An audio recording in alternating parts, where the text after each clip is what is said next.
Hey guys, DJ D, I'm back with you for another one. Check it out, guys. Alpha Theta just dropped another controller today. Busy month for them, a busy couple weeks for them. This is what, the third that they have dropped, and from all price ranges, from medium to high price to the highest top end to to the low end spectrum. A little something for everybody. But I'm not going to talk about that right now. I got to talk about that. I have some thoughts about the new Flex 2 that dropped today on another video. But, and I'm just going to do a comparison with that and something else that I think might be a little bit better, or maybe not. It is a little bit more money, so I don't know if it's worth it. But that Alpha Theta unit, the Flex 2 that dropped today, looks like a pretty good unit for somebody, for what it is. It's somebody that's just starting out in DJing. It's a replacement for the 200, which had some major flaws to it. And I don't think a lot of people got excited about that unit. But not talking about that. More importantly, the subject I want to talk about right now is Serato. Serato, from what I hear, is looking at going to a subscription service. How do you guys feel about that? How do you feel that Serato, you may pay monthly now for Serato? Unless maybe you buy some gear and it unlocks it. So Serato makes money in a couple ways, but one of the ways they make money is they license their software to, say, Rain or Pioneer or Alpha Theta or Newmark, whoever they, whatever hardware company that they license to.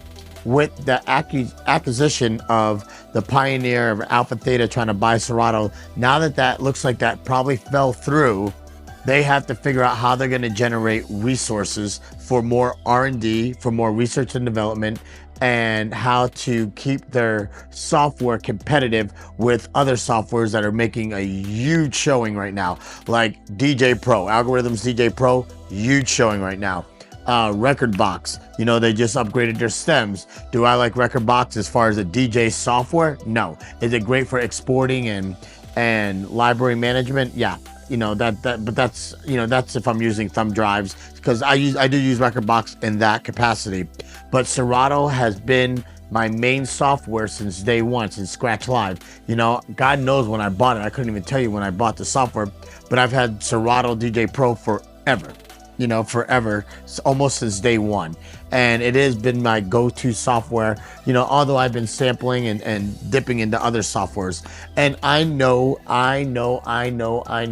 that you guys, you have your own opinions on what software you like, but I'm talking about Serato DJ Pro right now. Serato DJ Pro looks like that they may go to a subscription service, and I know it's going to piss off a lot of people if they do. So maybe they won't. But if they do, what does that mean? It means, I think, that features will come faster to Serato, that they will have the cash flow to do this research and development, to maybe put out features to keep up with software like DJ Pro right now, because I do consider that one of the top softwares right now as far as feature packed. One thing that we love about Serato is that it's familiar. It's like the iPhone. You keep going back to iPhones, not because it does any more than Android. If a Samsung phone, it doesn't. In reality, but we're familiar with it. We've been there. We're in the ecosystem already. People that have been using Serato have used it forever, and they're just used to it. Whether it looks dated, to me, it looks dated. It looks out of date now. It doesn't look like it's up with the times. But maybe that's a good thing also. People love it. People can open up Serato and figure that thing out in 2 seconds, no matter how long you've been off of it. It's just, that's what it is. And maybe that's the beauty of Serato as well. But regardless of that, I believe that a lot of DJs are going to be upset if they go to a subscription service. Me, I won't be, because I pay subscriptions for DJ right now, DJ Pro, Rekordbox. I pay for some cloud storage and stuff like that for when I'm using thumb drives, because different gigs I have to do different things. I use different softwares. I use, my mobile stuff. I can use Serato. Sometimes I play in extreme heat, and I get nervous about that too. So I always have a thumb drive as a backup. I always go to Serato first, because I just like the way I could get into my library quicker, and my whole library is there. No matter what, if somebody requests something, if I'm playing a club or a bar or something like that, and somebody requests something, I have it. I know I have it on my laptop, and I can get to it, because of streaming. I have all different ways to stream stuff, or I can, you know, I have it on a hard drive already. But if they do go to a subscription service, I know a lot of people are going to be upset by that. A lot of people are going to be upset. It could hurt the company, but then again, people just love Serato, and I don't know if it will hurt the company. They have to keep up with the Joneses, because before they were the main player, you know. And I know you guys are gonna talk about virtual DJ and all this other stuff. I get that. I don't use virtual DJ, never have.